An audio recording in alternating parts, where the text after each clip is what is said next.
Notre génération est en train de mourir à cause de la muscu.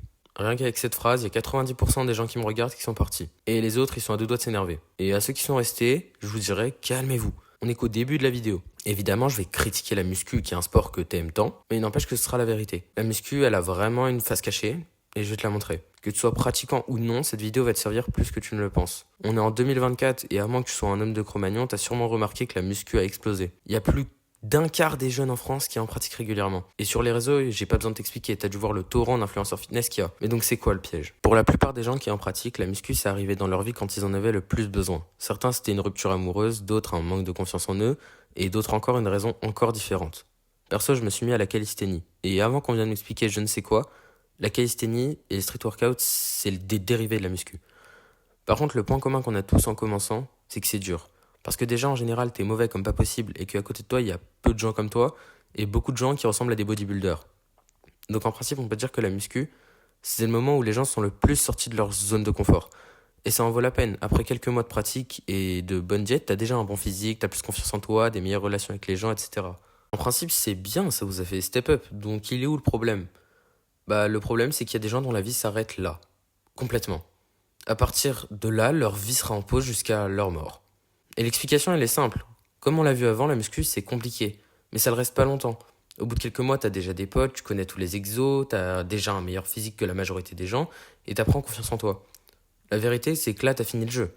Et je vous dis pas d'arrêter la muscu, bien au contraire. Ce que je vous demande, c'est qu'à partir du moment où la muscu commence à te donner de l'énergie et arrête de t'en prendre, il faut que tu bouges, que tu découvres d'autres univers. Il faut que tu te serves de la confiance et de l'énergie que t'a donné la muscu pour devenir débutant dans un autre domaine.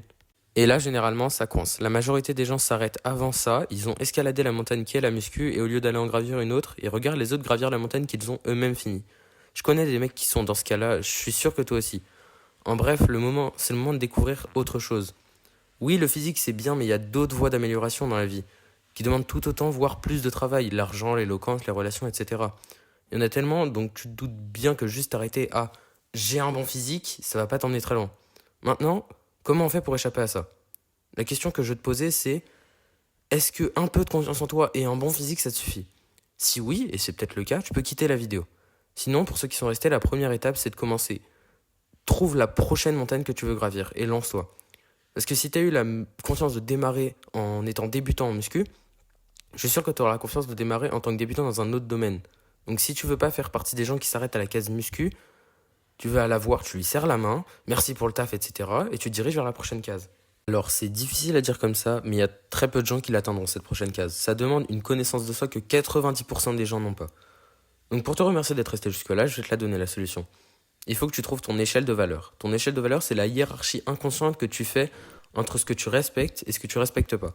Pour la trouver, il faut que tu te demandes ce que tu admires chez certains et ce que tu détestes chez d'autres. Demande ce que les autres ont que tu voudrais ou ce que les gens ont que tu ne voudrais pas. Pour te donner un exemple, j'ai toujours adoré regarder des youtubeurs dev perso qui apportaient de la valeur tout en gagnant de l'argent. Donc j'ai réfléchi et je me suis lancé. Il faut que tu fasses pareil. Sur ce, c'était Milan. Mange bien, dors bien, abonne-toi et like.